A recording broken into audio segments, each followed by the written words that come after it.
Now let's take a look at a tougher question. You've got an absolute value over here. You've got a line over here. Again, if you want to do this graphically, you can make this y1, you can make this y2. But I want to show the algebra first before I pop in that calculator. All right, let's do this. Remember, this is an absolute value function. So you have a positive value of x plus 5 equaling to 4x minus 1.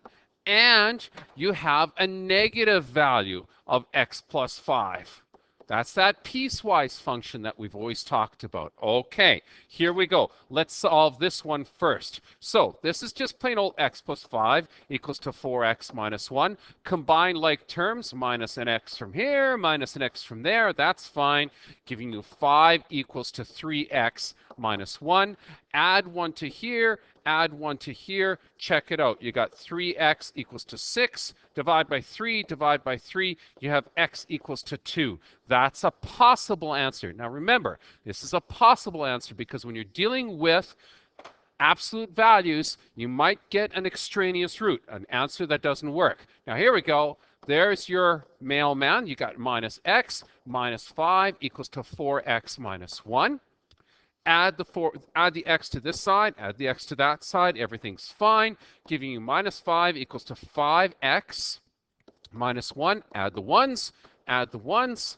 So you have 5x equals to minus 4 divided by 5 divided by 5. Simple algebra, x equals to minus 4/5. So that's a possibility. But don't forget, we have to verify.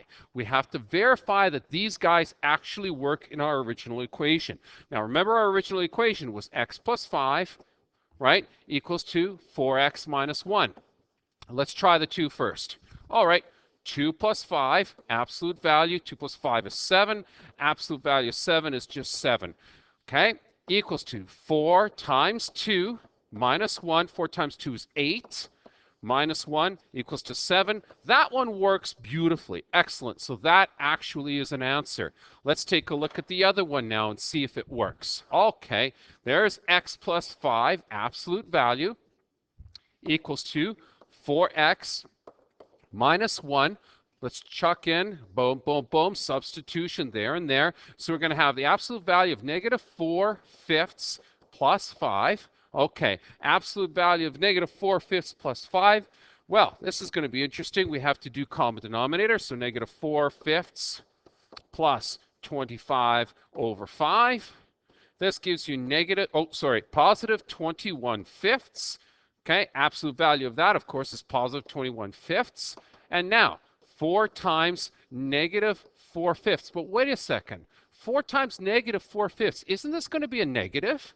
So won't that be a negative value? Isn't this already a negative value? So a negative subtract a negative is going to give you some kind of negative value out here. Well, a negative can never equal to a positive value. So in fact, this doesn't work. So we have a very, very important name for that. We call it an extraneous root. It's a root that is an extra root, and that's why I wrote it this way, because it's an extra root that doesn't work. And the only way you can figure that out is if you go out and verify, and you find out that the positive does not equal to the negative. But you're probably saying to yourself, well, Mr. Prema, isn't there an easier way? Well, in fact, there is. Graph it using your graphing calculator. Remembering that this was our original function here, or original equation here. Let's put it in. Y equals 2, let's clear this. Let's clear that one, and let's put both of these guys in here. Oops, let's get rid of this one. Come on, there we go. Perfect. Let's go. Absolute value, math, number, absolute value, x plus 5, bracket. Perfect. The next one, 4x minus 1.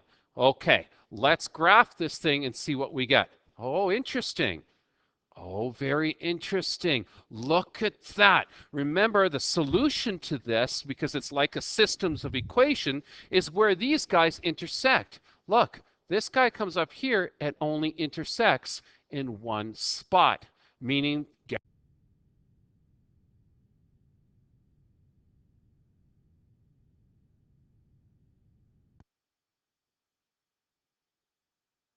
there's only one solution. Aha. And that one solution just happens to be x equals 2. Right? Now, if you don't believe me that that's x equals 2, well, you could turn around and go second, calc, okay? Find the intersect, 5. Mouse up there real nice and close. There it is. Enter, enter, enter. And guess what? There's your intersection at y equals to 7. So, and remember, or I should say at x equals to 2, the y equals to 7, we really don't care about what the y value is, because if you look at your original equation, which is here, there's no y values. They're only solving for x. So if you bring up your calculator again, you only care about the x equals to 2. And yes, there's your x equals to 2 right there. Woohoo! Okay, so that's